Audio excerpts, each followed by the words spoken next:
ये तुम क्या कह रही हो? केके के कमरे में कोई चाकू लेकर घुसने की कोशिश कर रहा था?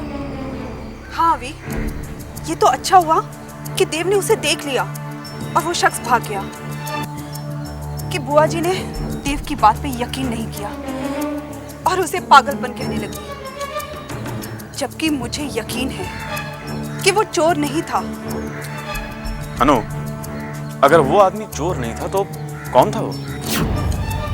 ये तो मैं नहीं जानती अभी, लेकिन तुम खुद सोच, अगर वो मामूली चोर होता तो चाकू लेकर कृष्णा के कमरे में क्यों जाता?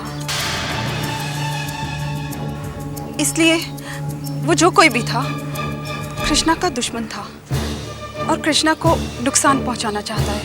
अनु, केके की हालत दुश्मनी के लायक नहीं है, और फिर ऐसे में उसे कौन नुकसान पहुंचाएगा? वही जो कृष्णा को मारना चाहता है और जिससे कृष्णा की मौत से सबसे ज्यादा फायदा पहुंचेगा।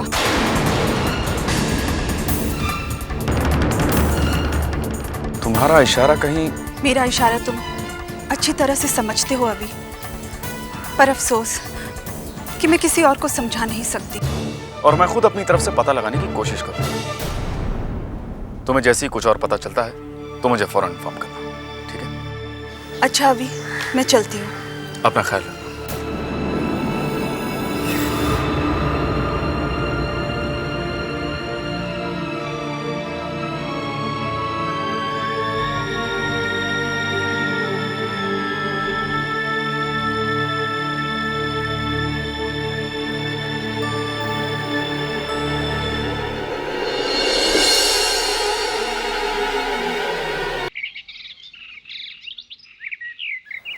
यही वो पेंटिंग है जो तुमने मुझे मेरे बर्थडे पर दी थी।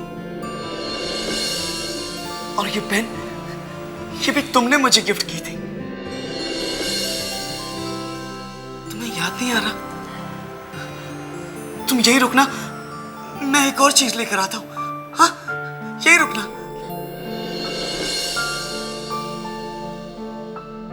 सच में जिज्ञासा, कोई इंसान किसी से इतनी मोहब्बत कर सकता है, ये तो मैंने कभी सोचा भी नहीं था। हाँ देविका जी, और देव तो आज भी इस बात को मानने के लिए तैयार नहीं कि उसकी इशिता मर चुकी है। जिज्ञासा, मैं ये तो जानती हूँ कि इशिता की मौत हो चुकी है और इसी वजह से देव की ये हालत हो गई, लेकिन उसकी मौत की वजह क्या है ये मैं नहीं जानती। कि देव और इशिता के बीच में कितना गहरा प्यार था। देव हमेशा की तरह उस दिन भी कॉलेज गया, मगर उसे पता नहीं कि कॉलेज का वो दिन उसकी जिंदगी बदल के रख देगा।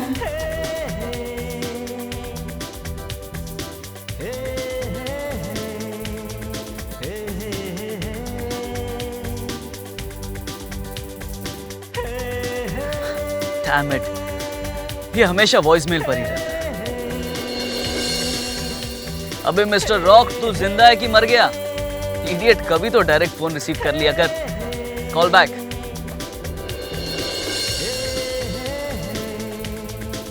देव,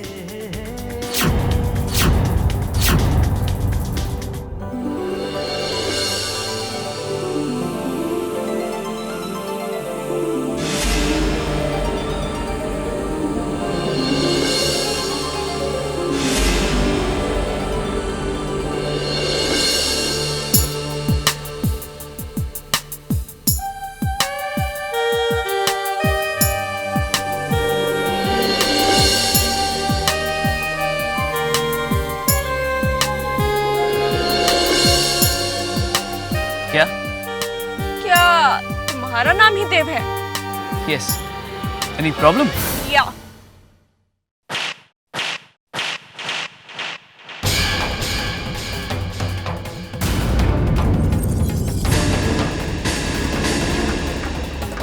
you deserve it.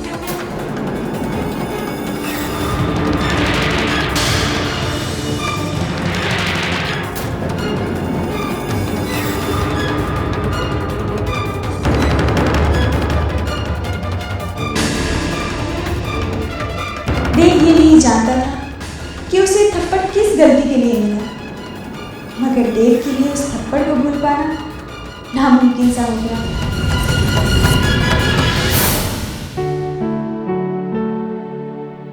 Come on यार, भूल जा। इस बात को 1 हफ्ते हो गए और तू अभी तक लेके बैठा है। लेकिन ये है तो कमाल ही ना यार। एक लड़की अचानक आती है और मुझे थप्पड़ मार के चली जाती है, और पूरे कॉलेज में कोई उस लड़की को नहीं जानता कि वो कौन थी, कहां से आई थी, उसका नाम क्या था। अरे क्या फर्क पड़ता है यार, जो भी नाम हो उसका, फॉरगेट इट यार। आई कांट फॉरगेट इट ना। तुझे पता है अब तक उसकी आवाज मेरे कानों में गूंज रही है। देव, देखा, अब भी मुझे ऐसा लग रहा है जैसे वो मुझे आवाज दे रही है। लगा नहीं, सचमुच देख।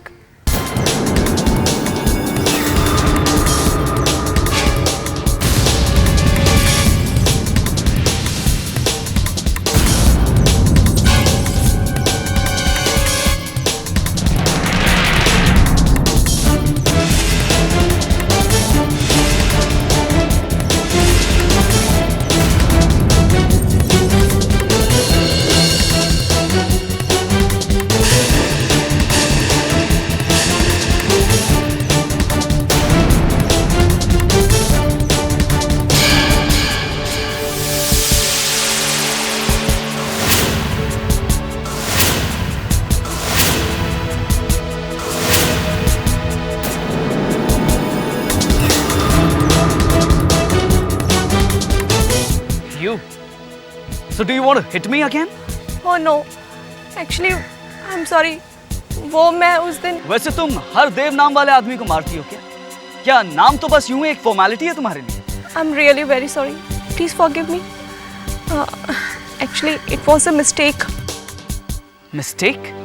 हाँ, वो आपके कॉलेज का एक लड़का है जिससे मेरी बेस्ट फ्रेंड बहुत प्यार करती है, और उस लड़के ने मेरी फ्रेंड को धोखा दिया कि वो मरने चली गई, और उसके गम में तुम लोगों को मारने चली गई। I'm really very sorry. Actually उस लड़के का नाम भी देव है, देवधर पांडे, पर मुझे सिर्फ देव ही पता था, और जब मैंने कॉलेज में आके पूछा तो सबने एक ही देव के बारे में बताया। Actually you know you are very famous, इसलिए गलती से मैंने उस दिन, और उस गलती का एहसास भी तुम्हें पूरे 2 हफ्तों के बाद। वो आज ही मुझे मेरी फ्रेंड ने देवधर पांडे से मिलाया। Then I come to realize I'm really very sorry. Sorry? तुम्हें क्या लगता है कि तुम सॉरी कहोगी और मैं मान जाऊंगा? देखिए, अगर आप बदला लेना चाहते हैं तो Of course. क्योंकि जब तुम्हारे गाल पर एक छन्नाटेदार थप्पड़ पड़ेगा ना, तब तुम्हें पता चलेगा कि थप्पड़ क्या होता है। You want to hit me? Hit me.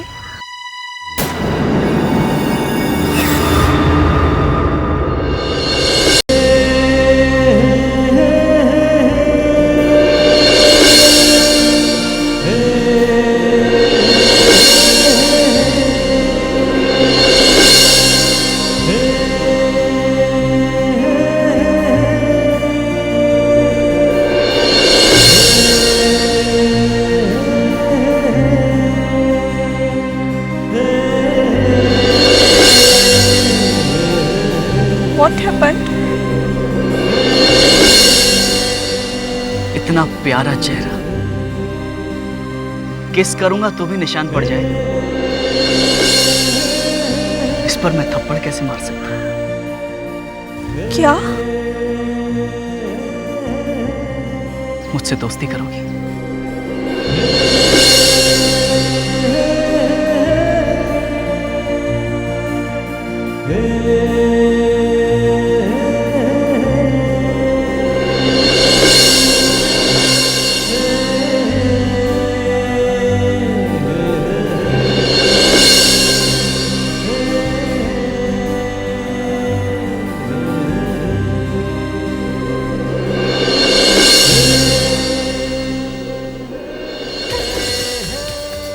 और फिर दोनों की दोस्ती प्यार में बदल गई। दोनों रोज मिलने लगे, एक दूसरे के बिना रह ही नहीं सकते थे। इसलिए देव ने इशिता की बात माँ से भी की।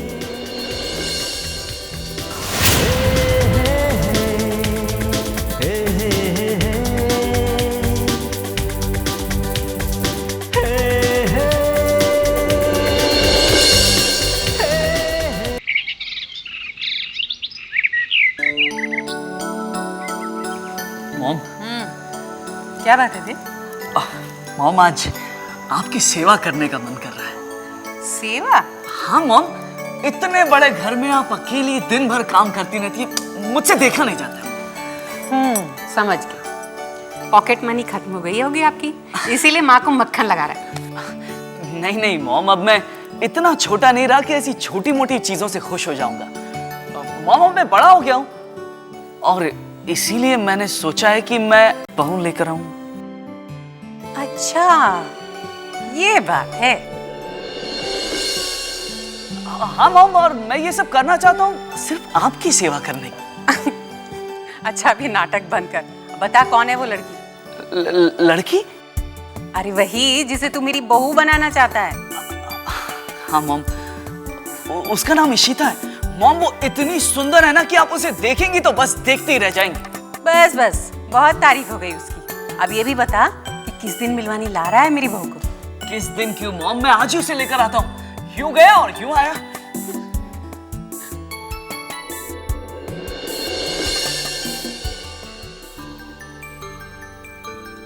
वहाँ दूसरी ओर इशिता ये नहीं जानती थी कि आज देव उसे क्या सरप्राइज देने वाला है।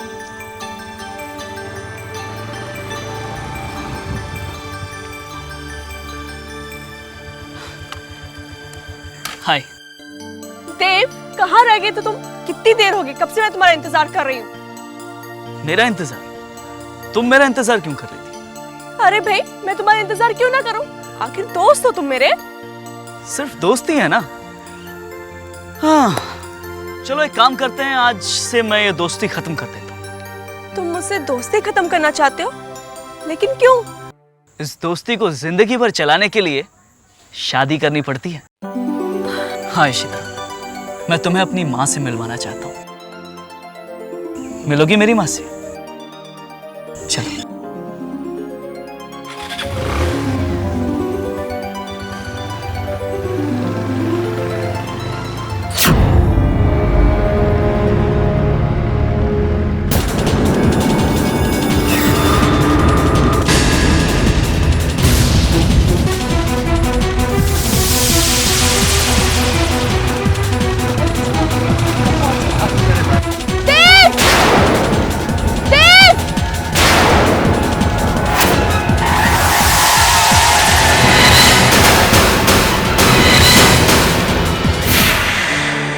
और इस तरह उसकी इशिता की मौत हो गई। लेकिन तुलिका जी, देव की निगाह में उसकी इशिता आज भी जिंदा है। तुलिका जी, मुझे कभी कभी ये बात सोचकर बहुत घबराहट होती है कि अगर कहीं उसे इस बात का यकीन हो गया कि उसकी इशिता मर चुकी है, तो ये सब जानकर कहीं वो अपनी जीने की उम्मीद खो न दे। बस इसीलिए हम लोग उसकी इशिता की मौत के बारे में उससे कभी कोई बात नहीं करते। जिज्ञासा, जिज्ञासा, क्या बातें हो रही हैं? भाभी, वो मैं तुलिका जी को देव के एक्सीडेंट और इशिता की मौत। लेकिन जिज्ञासा, क्या उस आदमी के बारे में पता चला जिसकी वजह से वो एक्सीडेंट हुआ था? नहीं भाभी, वैसे भैया ने पता लगाने की पूरी कोशिश की थी, बस इतना ही मालूम पड़ा कि वो एक हादसा था जो देव भैया की जिंदगी बर्बाद कर गया। लेकिन जिज्ञासा, ये भी तो हो सकता है कि वो हादसा इसीलिए कराया गया हो कि देव की जिंदगी बर्बाद हो जाए। लेकिन भाभी, ऐसा कौन करवाएगा? और फिर देव भैया की तो किसी के साथ दुश्मनी भी नहीं है। दुश्मनी तो तुम्हारे भैया की भी किसी से नहीं थी।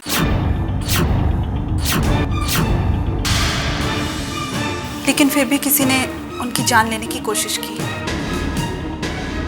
तो आपको क्या लगता है भाभी?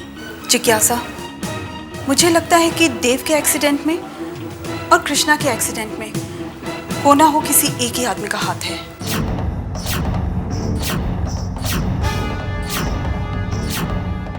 लेकिन भाभी, अगर ऐसी बात होती तो इतना वक्त गुजर जाने के बाद कोई दूसरी बात तो सामने आई होती। लेकिन जिज्ञासा, कुछ लोग कुछ ज्यादा ही समझदार होते हैं, जो जुर्म तो करते हैं लेकिन अपने पीछे कोई सबूत नहीं छोड़ते और हमेशा अपनेपन का नकाब ओढ़े रहते हैं। लेकिन मुझे यकीन है कि मैं उनके चेहरे से वो नकाब एक दिन जरूर उतार दूंगी।